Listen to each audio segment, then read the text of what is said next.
Joining me now in the studio to discuss kidney care is a consultant nephrologist at the Lagos State University Teaching Hospital, Ikeja, Dr. Ajibola Sanda. Thank you indeed for finding time to be with us on the show today. Thank you for having me. Okay, so when we talk about the kidneys, we say there are two bean-shaped organs, and, tell us more about the functions and, why they're important to us. Okay.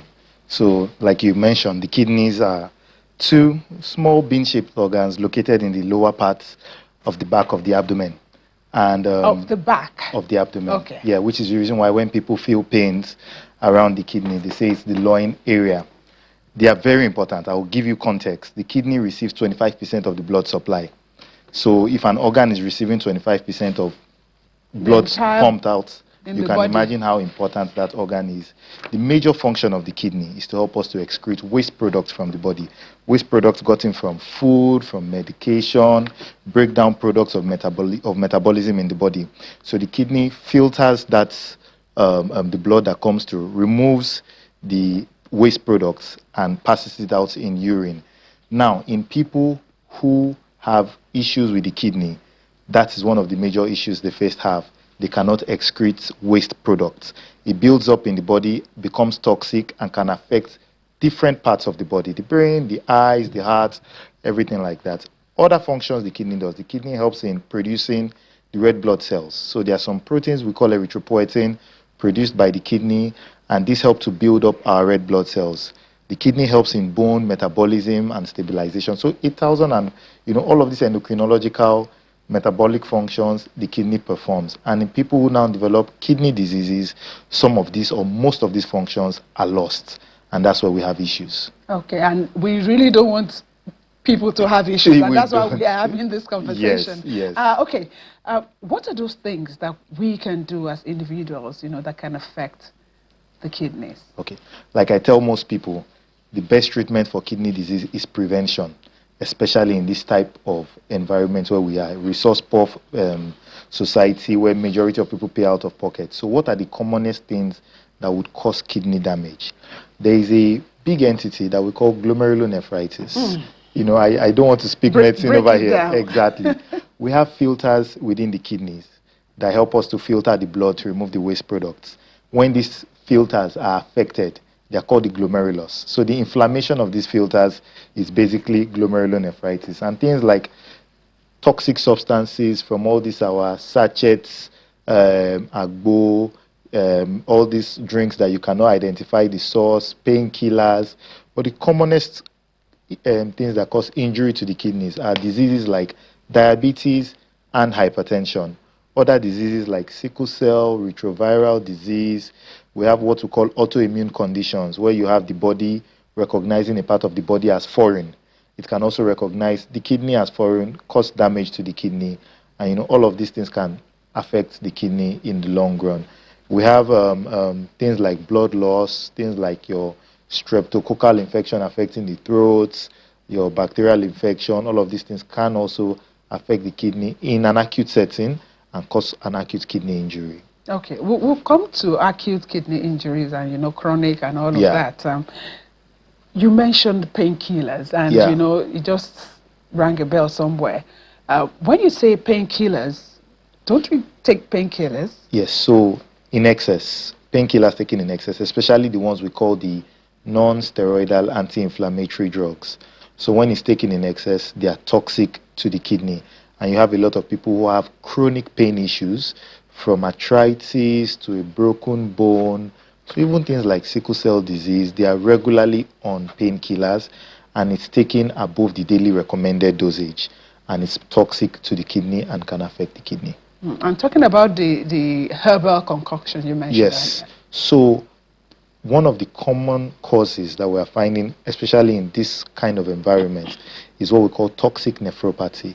And all these our herbal medications or herbal concoctions have things that we don't really know in what quantity, and some of them what constituents. So you can have some containing toxic things like mercury containing compounds, some dangerous metals like lead, arsenic, that can go to the glomerulus and injure the glomerulus and cause, passage of protein and blood from the kidney and affect the kidney.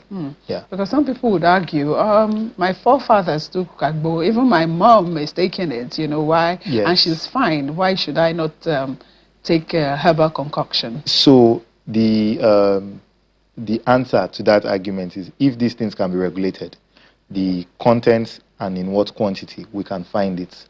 We can say, okay, yes, you can do this. Not all the herbal concoctions are not meant to be bad. They have some medicinal purposes. From all of these things, pharmaceutical companies extract the good parts and use. But in an unregulated environment, all of this, we see it in our clinics regularly, affect kidney function. And you do not know sometimes whether it's a spoon you should take, or it's a cup, or you understand? Or a liter full. Okay, so yeah. Right. Let's talk about the prevalence. Okay. Because I mentioned earlier increasing numbers. Yes. For prevalence of kidney disease, it varies. Some research says between 7 to 13% in some other of the general population. But in some other local studies, you find as high as 20%. And Nigeria is a country of about 200 million to 50 million. So 20% of 250 million, if we take the average, let's say 15% of 250 million is a significant number. So it means you have over 15 million Nigerians who have one form of kidney disease or the other, and that's high. So we need to start looking at how can we prevent this from becoming worse, because like you rightly mentioned, is one of the growing non-communicable diseases that are rendering Nigerians poor. Okay, let's talk about the different types you mentioned. I think you mentioned the acute, chronic disease, and then there's a chronic kidney disease. So the chronic kidney disease is the commoner one, which most people know. And by definition, it's a person who has had an injury to the kidney structurally or the function going for more than 3 months. And it can be divided into 5 stages. The early stages are stage 1 to stage 3. And then by the time we start entering stage 3B to stage 5, those are the late parts of chronic kidney disease. And unfortunately, it's at the later stages most people are referred to see the nephrologist. If they've been referred earlier, we can prevent the progression, because chronic kidney disease, of note, is a progressive, irreversible injury to the kidney. So once a person is identified as having chronic kidney disease, if he lives long enough, he will progress to stage 5. But majority of the patients don't progress to the end stage. They are often killed by one thing or the other, maybe cardiac issues or all of that.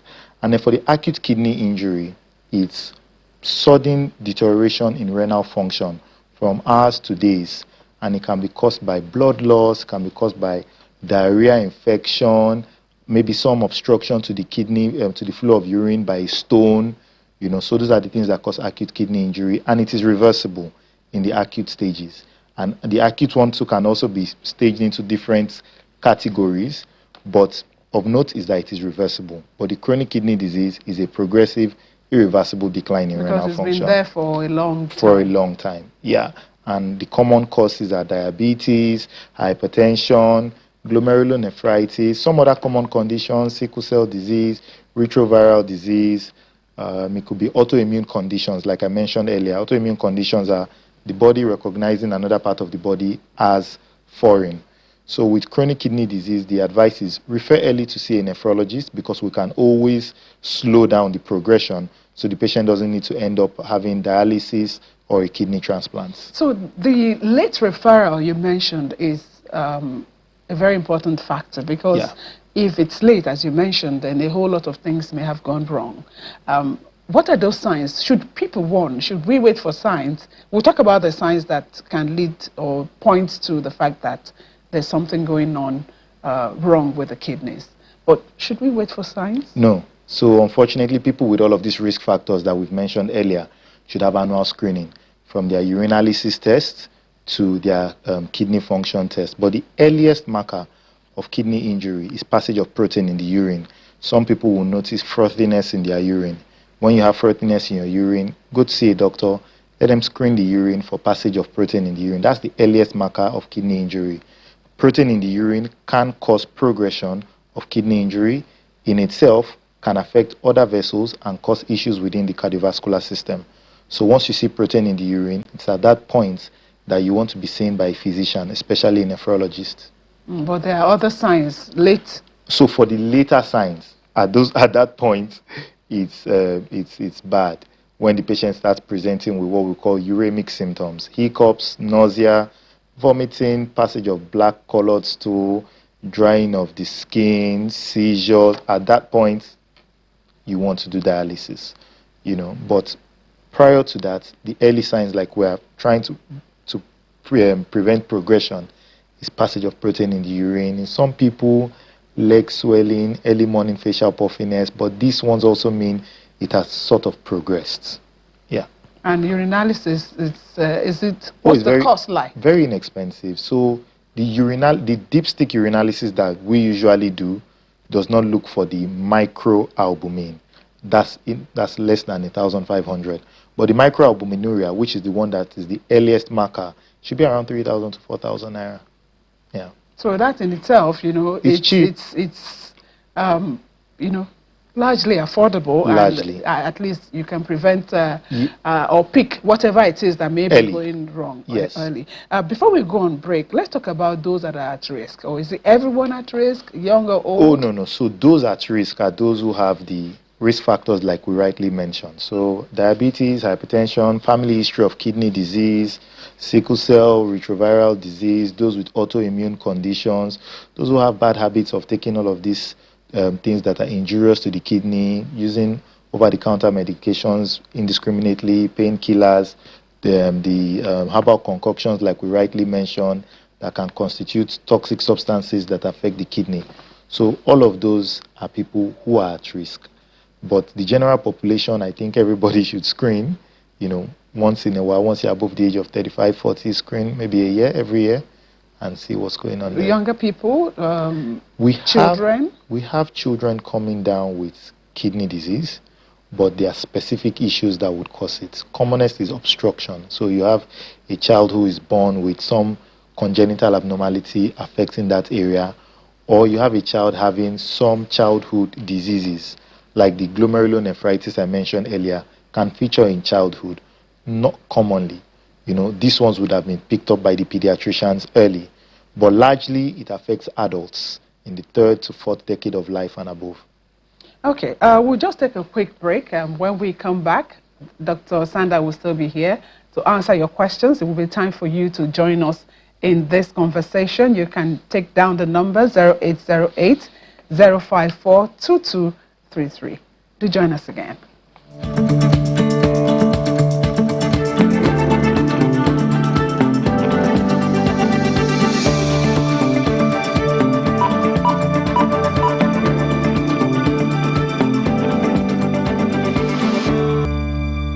Welcome back. You're watching Health Matters on Channels Television. You can join us in this conversation. We're talking about kidney care. The number to call 0808 054 2233. Dr. Sanda, I said we'll be big on prevention. Yeah. So let's go over it again. Things that we, individuals, that we need to do to ensure that, we keep our kidneys, well, going well and, working. So first of all, well. we should stay hydrated. We're in a very hot environment, so you want to at least drink water to recover from what we call insensible loss. So water loss from sweating, respiration, you want to recover that, and that's about 1.5 liters a day, plus the one you lose from waste products. So at least you should be drinking 3 liters of water every day. So first of all, you want to stay hydrated. This is in a healthy individual who has no issues. Because I was going to say some people may not be able to take that much, depending on what their situation is. Exactly. So this is in a healthy individual who has no issues. So 2.5 to 3 liters a day is fine. Then you want to avoid... And it's not what you want to drink almost at the same time. Oh, no. Okay. Spread out over 24 hours. In your food, in your drinks, and all of that. You want to avoid toxic substances that we have already mentioned to the kidney. For those who are hypertensive, you want to make sure that you are taking your drugs regularly, because when your blood pressure is not controlled, it puts strain on your kidney, and in that means you can start leaking out protein and all of that. So if you're hypertensive, this is not the time to start saying you want to go and take agbo or you don't have any symptoms. No, you want to make sure you're treating your hypertension. If you're diabetic, your blood sugar has to be under control, because for every day your blood sugar is not under control, you are forming what we call advanced glycation products, which affect the kidney are breaking down the filters of the kidney and are causing passage of this protein that we mentioned earlier. Passage of these proteins is affecting all other blood vessels and is causing leakage, is causing inflammation, can lead to a cardiac arrest, can worsen the kidney function over time and lead to end-stage renal disease. For those who have family members who have genetic kidney diseases, we have a disease called autosomal dominant polycystic kidney disease, which means that if a parent has it, 25% of the children are likely to have it. So you want to screen. And for those who are found to be positive, you want to see a nephrologist so that we can manage all of this. So, all of these things are largely... And for those who like to take paracetamol all the time too. Pop painkillers all the time. Oh, yeah. We've mentioned that earlier. You must make sure that it is necessary and it is prescribed. Over-the-counter medication has really caused a lot of damage in our country, from damaging the kidneys to antibiotic resistance. So all of these things need to be regulated to prevent renal injury. Like I tell my hypertensive patients, if you are treating hypertension, in a month might cost you, maybe because of inflation now, 30,000, 35,000. But if that hypertension should affect the kidney and you end up on dialysis, in a week you'll be spending over 150,000 every week. And that's largely unaffordable, even to people who have, good jobs. So you want to prevent this from happening. Okay. Now, for those who already have kidney disease, whether it's chronic or acute, what options are there for them to take care of it in terms of management? So we have varying options. First of all, what stage is the kidney disease? I will focus on those who are already in the end stages or the late stages and have presented themselves to a nephrologist. So you want to control the underlying cause of the kidney disease, be it hypertension, be it diabetes, be it whatnot. We want to treat that. And then if the patient is at the stage where the kidneys are largely no longer functioning, which is stage 5 CKD, we want to place them on renal replacement therapies. And we have 3 options. We have peritoneal dialysis, hemodialysis, and kidney transplants. The hemodialysis is what is largely available within our environments. And, we need some government intervention here. And I know the government has intervened before on cost of hemodialysis, but we still need more government intervention because the patients need to be on thrice weekly sessions of dialysis. As me and you are sitting here, our kidneys are functioning, they are filtering our blood. In those patients whose kidneys are no longer working, it's only when they are on the dialysis machine that function is ongoing. And the best option for management of end-stage renal disease is still the kidney transplants. Kidney transplant is not an emergency because it takes a while. You need to find a donor. We need to work the donor and the recipient. We need to make sure there's a good match. Yes, we need to make sure there's a good match before proceeding with the procedure. And largely in Nigeria, what we do is the living donor transplants. But there is some legislation ongoing between the Transplant Association of Nigeria, Nigerian Association of Nephrology, and different states and federal governments to introduce what we call the diseased donor program. Because what is affecting kidney transplant program currently is the donor pool. Your donor must be altruistic, meaning that commercial donors are illegal. That equates to organ harvesting and organ marketing, and we don't participate in that. So the donor must be doing this out of the willingness of their hearts. But with the diseased donor pool, one person can't save 2 people. So one organ can go to multiple people, and it's the way to go, like it's being done in advanced countries. But like we've mentioned earlier, prevention is still the best treatment for kidney disease. All of this you're talking about, transplant, they're expensive. Very expensive. Prevention is... Yes. So if, someone is just walking in now and is catching this program, what is that one thing they should take away in terms of first thing, kidney care? Screen. The basic urinalysis. Let's do your urinalysis. Let's see if you're passing protein in your urine. Blood pressure. Check your blood pressure. See that your numbers are good. The blood sugar. Once we've done these 3, we've largely covered 60% of people who might be in the early stages or are just, or at risk of having kidney issues. You've covered the large percentage. All the other things, you want to see your doctors regularly. You want to make sure that you stay hydrated. You avoid the bad habits like we mentioned, popping painkillers anyhow, especially the non-steroidal anti-inflammatory ones, avoiding toxic substances that can affect the kidney. In our environment, it is majorly these herbal concoctions that are not regulated. So that's what you see in practice? Oh yeah, we see it a lot. We see it a lot in our practice. majority of our patients have multiple risk factors. So they're either hypertensive, they take these toxic substances, they take painkillers. So all of this cumulatively affect the kidney. Yeah. And the other message would be that, as you mentioned, the screening. I don't know, is there a way salt is implicated in this? So with salt intake, high salt intake can cause water retention and cause increase in the blood pressure. And like I said, blood pressure is a risk factor for developing kidney disease. That's hypertension. Is in this our environment is the second commonest cause of chronic kidney disease. So you want to regulate salt intake. So in patients who are hypertensive, by the time you see your dietitian will advise you on the amount of salt to take and all the other things to avoid for a general good health in that person. Thank you so much, Dr. Sander, for your time today on the program. Thank you very much. I'm sure a lot of our viewers, have taken one or two things from this. Prevention is always better than cure and less expensive. Thank you indeed. Dr. Ajibola Sander is a consultant nephrologist at the Lagos State University Teaching Hospital. Thank you once again for coming. Thank you. And that's it on Health Matters for today. Thank you so much for being a part of it. I'll see you again next week. I am your Me Otaigbe. Bye for now.